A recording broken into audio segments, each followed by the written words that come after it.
everyone, this is Chris from Noisewire. I'm here today with Fade from the band Statiqbloom. How you doing today, Fade? I'm good, man. Thanks, Chris. So to start us off, I know you recently moved from Brooklyn, New York to Berlin, Germany. Can you talk a little bit about what motivated that move? Well, I had been wanting, the first time I came to Berlin to play was like in, I think like 2009 or so when I used to play in a band with Jarbo from Swans. And that was the first time I'd ever played in Berlin. And I just really, I don't know, gelled with the city. I really liked it, it was really interesting to me.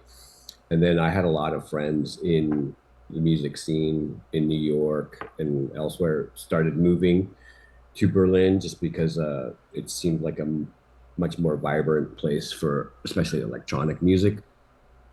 And I did a tour with Static Bloom in Europe in 2019. And when I was here, a lot of people were like, man, you should move here. Like, it would be really good for you. And I was like, yeah.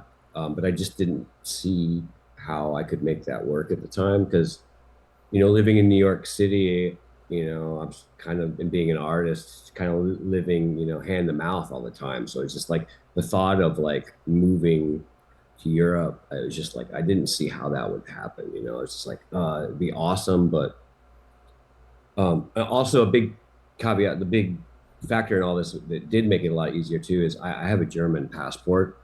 Like I was born in Germany. My parents are actually both born in Berlin, but uh, I grew up in the States. I've been in the States since I was, 6 months old, and my parents never thought when I was a child that I would ever come back to Germany.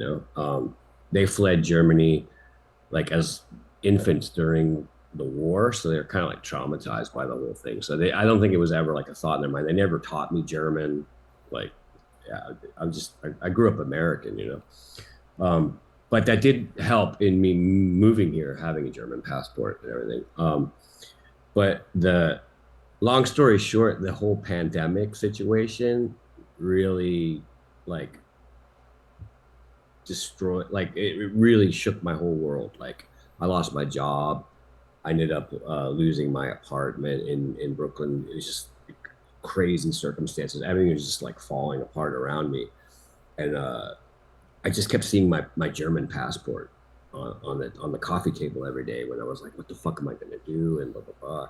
And I have a good friend living there, and it was like, dude, why don't you just come to Berlin? And I was like, how do I make that happen?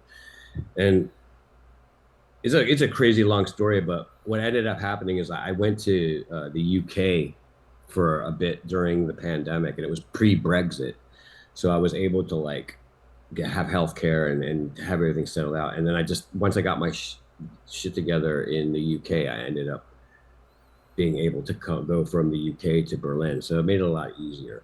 But like, it was a crazy move, Like I Yeah. pretty much I like let go of like 90% of the things I owned. I just like gave it away to friends, and I just like packed like 3 boxes and a couple Pelican cases of my most prized gear and my cat and left. But no, I mean I've been here for 3 years now. It's like I'm glad I did. It was just a really epic, crazy, also like pandemic insanity like move. Yeah. Yeah. Now that you've been in Berlin for a little while, are there any artistic opportunities that you didn't have in New York that you found have been easier being in Europe and being in Germany? Well, what I find like the biggest things are not to throw any shade or hate towards New York, because New York I still feel is like it's the only place I've ever really felt at home. I'm still like I've been here 3 years. I'm starting to feel like at home here now, but New York is just like it's the only place in my whole life where I ever felt like yeah. But I feel like in being an artist, a musician in New York, I don't know if it's a New York thing or a United States thing. I feel like everybody's very competitive with each other, and everyone's like holds their cards very close to themselves. They're very, I don't know. I feel like everyone's in competition with each other, and here I don't really feel that energy at all. All the people all the artists. I feel like I hate using this word because it's so cheesy, but it's I feel like it's more of like a community. Um, I just really noticed that because there's a lot of people that I admired and I always looked up to, and then you meet them here and they're just so like inviting, like, oh hey, like come to my studio and um, like sharing like what they're working on. I don't know. I just felt very open and very inviting, and like that was really refreshing to me and very inspiring because I'm like, wow, like I really feel like I fit in more or I feel more respected. It's not so much of like, dog eat dog. Yeah. Yeah. On the topic of that, Also, are there? also, Oh, go ahead. sorry. I'll lose my train of thought. Sorry to interrupt you. No, you're fine. But also like living in Europe, I feel there's a lot more opportunities as far as like gigs, like just like that whole aspect because everything's so closer together, and I feel like you get treated better, hospitality's better. I feel you get paid more. Your expenses for like traveling are all included within the gigs and stuff like that. Like the US, where it's like you pretty much have to pay for your transportation and all these things. So it just makes it a lot more. Uh, it's just a lot better, the quality of gigging and like making a living from performing and releasing music. It's just I think it's easier. Yeah. So, to circle back to something you said before, you mentioned um, the community and working with people in Germany. Is there anyone in particular that you can think of that you've got to link up with in Berlin that you didn't know in New York that you've kind of got a good working relationship with? Yeah, like well, for instance, like I don't know if you're familiar with Headless Horseman. A little bit. uh yeah, but like Bill Youngman, he's somebody that like I don't know, I just like always like really admired his music and his production and all this stuff. And it was just crazy because like during the pandemic, I was listening to a lot of artists, like him included. It was like a constant thing because I go on these long walks and these are people that, it's crazy that I moved here and then like now I'm like friends with them hanging out in their studios and stuff. It's just, I don't know, it's just really cool. Yeah. Yeah. All right. Well, let's talk Static Bloom a little bit. Um, Sure. on your earliest work on albums like Mass Vision's Poison and Blue Moon Blood and Asphyxia, Hmm. it was often brooding and psychedelic. It was very dark, but it Yeah. was structured in a more traditional verse and chorus song with vocals and lyrics. Yeah. On Threat and Cain, though, you moved into a more rhythmic noise approach where it seems to be more focused on just the music and the beats. Yeah. Was there something specific that motivated that change? Well, there was a couple things it did. First of all, like during the pandemic, Adam X from Sonic Groove reached out to me. We met. We were like, we kind of met through Reese Fulber. Started talking, and he was like, "Hey, just like kind of like as an experiment, like make me some tracks that are more like techno leaning, just because I would like to, I'd be really curious on to see what how you could produce something like that. And I was just kind of like, okay, so I made a couple tracks I sent to him as demos and stuff, and he's like, wow, yeah, this is cool. Like I would like to like put this out. Like, can you like let's do a whole album? And I was like, wow. And I was listening to a lot of more like industrial techno and bands like I really admire like Orphix and stuff like that are on his label and stuff like that. I was like, yeah, like it was just really I was vibing with that kind of stuff. So I made that album and put that out, and of course, a lot of people were like, "What the fuck? Like, like why? Like why are you putting this out? Like it doesn't sound anything." It's just kind of where my head was at the time, and it was also like I felt like it kind of challenged me in a way to like up my production um, abilities in certain ways that I wasn't used to, which it was good. Um, but the thing is now I'm kind of with my newer material that isn't out yet. I'm kind of going back to like the more song structure and more vocals and kind of where I came from. But I think by taking this like turn and exploring more just like techno leanings and less verse chorus structured stuff that I think it gave me a lot of growth to where like now that I'm coming back to song structure kind of things, I think it's going to be more impactful. I don't know. That's just Nice. my opinion. Like, So on the topic of production techniques, yeah. was there anything you mentioned you kind of upped your game a little bit? Is there any gear or production techniques that you've picked up with the stylistic change, and has it influenced your workflow at all as an artist?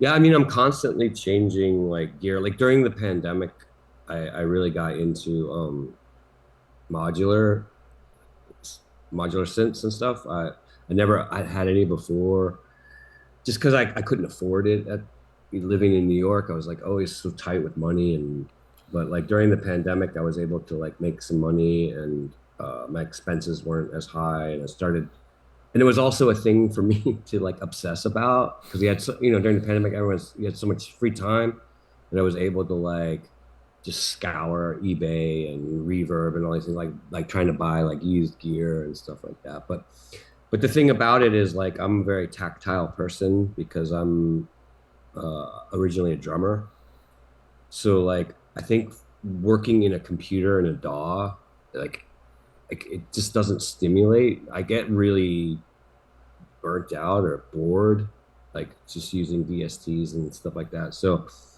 I think just the tactile, like being able to touch instruments and just like thinking about like how I can rearrange patches and I don't know. I just find it a lot. It's just a lot more fun, and experimental as well. Yeah, So like that. I mean, that was definitely a big change. That and also like because with techno music more like club based music like you have to pay a lot more attention to like especially like low end frequency kind of stuff like I really paid attention more on honing in like that kind of production of like really learning where like the frequencies like really hit you like in a club PA system and stuff like that and yeah just getting tighter on my production which was it was really fun to like really learn a lot more. And yeah. I mean, I'm still learning. Like, I feel like it's just like a constant thing of just trying to get better and better. And yeah. Well, you'd mentioned being a drummer originally. Do you still approach working with instruments like a drummer? Like you mentioned the tactile feel of modular synthesizers. Do you still like when you write a song? Do you still feel like a drummer, or do you write it from a more nuanced perspective now? No, I start everything from primarily from rhythm. Like, I always start with drums or a drum pattern or some type of like rhythmic. It'd be like a rhythmic noise pattern or something. It's never from melody and then adding. Yeah, it's always from the rhythm up. Interesting. And even with like the vocals and stuff like that, it always just starts as like some type of like rhythmic, like banter, like just weird mumbo jumbo. It always starts like that. Do you think do modular synthesizers lend to that approach, like to you being a more rhythmic person than say like other types of production tools? No, I think it more so it leans more to like of like the experimentation and like finding like interesting. It actually breaks my patterns. Like the drum um, it's more for like a counterbalance towards like the rhythm programming. It's where on the other side, like when I used to write melodies or things like that, it's always with like a keyboard, and like your hands and stuff, you always go into the same patterns. I always feel you go to what's comfortable, and I would always go into these same patterns, same keys, blah blah blah blah blah. But with the modular synth, it's so much different, and you can get a lot more randomness. And I just like really find it like, oh wow, I find like just like things that I wouldn't normally go to like on a MIDI keyboard or a keyboard based synthesizer. Right. Yeah. Let's talk about vocals a little bit, because at one point when I knew you as an artist, you were primarily a vocalist. You worked in other like more traditional bands as a vocalist, Yeah. but as you had mentioned, on Threat and Kane, the vocals were not or lyrics and words weren't necessarily as common. Yeah. Were there still vocals though? Are you still using your voice in different ways that we don't necessarily notice? Yeah, I mean, there are vocals on some of the tracks on, say, like Threat and stuff like that, that you wouldn't, that are like just like subliminally in the mix.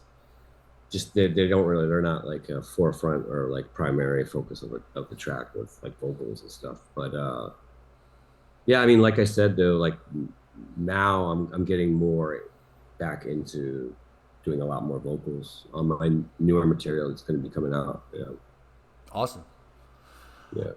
How has your touring setup evolved over the years? Is it constantly changing with different iterations and performances, or is there like a core set of equipment that you always need when you go on stage? It changes a lot over the years, especially because like gear is getting so much better and like more powerful and smaller, which is awesome. Yeah, I would say it changes like every, I don't know, year or so. It's totally kind of a different setup. Um, like currently right now I'm using, I was using this the Akai Force for a bit, for the last, I don't know, four or 5 years, just because I was able to like put all my samples and loops and things in that, and I was also able to use it to process vocals Okay. because it has a screen, and like I do a lot of live and manipulation with my vocal effects, so it was really can awesome because of the touch screen. But the Akai Force had a lot of limitations, which were annoying to me. So now I'm using the new Push 3, the standalone, alongside with a small case of modular gear. Uh, but I have a bunch of really cool like MIDI controllers to be able to control a lot of like the vocal effects and other parameters within the Push. But it's all really really small. Like I can tour with carry on luggage. Oh, So nice. oh yeah, it's sick. Speaking of gear, is there anything fundamental to your setup? Like, is there anything that you think helps define the Static Bloom sound? Over the years, probably like I have this one synthesizer. It's a Waldorf Microwave XT, and I use that a lot. Um, uh, and I like to use a lot of like feedback loops. Like you can't really a lot of times it's textures behind. It's kind of like a constant thing where I'll run mixes out of like into like guitar pedals and stuff like that to cause just like distortion pedals and things like that, or into mixers and do feedback loops with like the aux sends back into channels just to like kind of subliminally underneath things, and it just makes things, I don't know, sound. I like the textures, and also sometimes it adds this weird eerie atmospheres and stuff like that. Yeah, Nice. I think that's probably a constant, but yeah. One last thing. I remember you having visual art at one point in time. You were selling prints of stuff. Do you still Mhm. do that? Are you still producing visual art, or is that something that has taken a backseat? No, I'm constantly still doing art. I paint regularly still, and like I've done all the artwork for all the Static Bloom album covers. That's all. Like I did like all the, whether it be photography or graphic design or paintings. Um, and like lately, I've been doing a lot of like limited edition kind of things. Like they're like kind of handmade, and a lot of them are. I'm gonna do one that's just like each one's individually painted, the covers, like so they're like super limited kind of stuff. But yeah, I'm still constantly making a lot of visual art. Yeah. I Outside of have like I have okay, like slight synesthesia. So like music to me is very visual. So a lot of times I get inspired more by visual art to make music than listening to other music. nice. So yeah. Is there anywhere people can buy your art still, or are you just is it just kind of exclusively limited to the Static Bloom related? It's kind of limited to that, but I've actually been thinking lately about like selling artwork on my Bandcamp site too. Like maybe doing like series of paintings or making like art like prints or something like that. I did a book this last year. It was like 100 copies, and it was like lyrics and like drawings and art and stuff like that. But yeah, I'll probably do a lot. Start putting more art on the Bandcamp as well. Nice. Well, Yeah, I think that's all I have for you now, Fade. But thanks for taking the time to speak with us, and hopefully I'll see you around soon. yeah. Thanks, Chris. Thanks a lot.